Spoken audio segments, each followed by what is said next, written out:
গাজায় চলমান হত্যাকাণ্ডের বিরুদ্ধে প্রতিবাদ জানানোর পর মার্কিন সিনেটের এক শুনানি থেকে বের করে দেওয়া হয়েছে আইসক্রিম কোম্পানি বেন অ্যান্ড জেরির সহ-প্রতিষ্ঠাতা ও প্রবীণ প্রগতিশীল অধিকার কর্মী Ben কোহেনকে।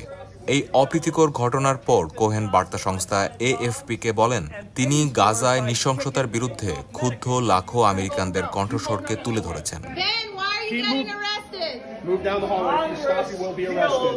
Poor kids in Gaza by buying bombs and pays for it by kicking kids off Medicaid in the U.S. Keep going down. Keep going down the hallway. ৭৪ বছর বয়সী স্বনামধন্য উদ্যোক্তা Cohen বুধবার আমেরিকার পার্লামেন্টের উচ্চকক্ষ সিনেটের একটি বাজেট শুনানিতে উপস্থিত ছিলেন। শুনানিতে ট্রাম্প সরকারের স্বাস্থ্যমন্ত্রী রবার্ট এফ কেনেডি জুনিয়র তার দপ্তরের বাজেটের প্রস্তাবের পেছনে যুক্তি দিতে শুরু করলে কোহেন সহ উপস্থিত জনতার একটি অংশ এতে বাধা দেন এবং প্রতিবাদ শুরু করেন।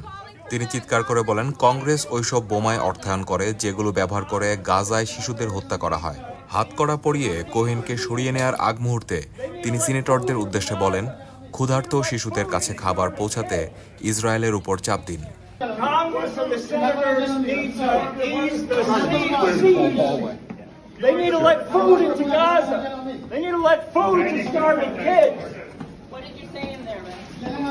I said that Congress is paying to bomb poor kids in Gaza and paying for it by kicking poor kids off Medicaid in the U.S. Don't let them any closer. Back.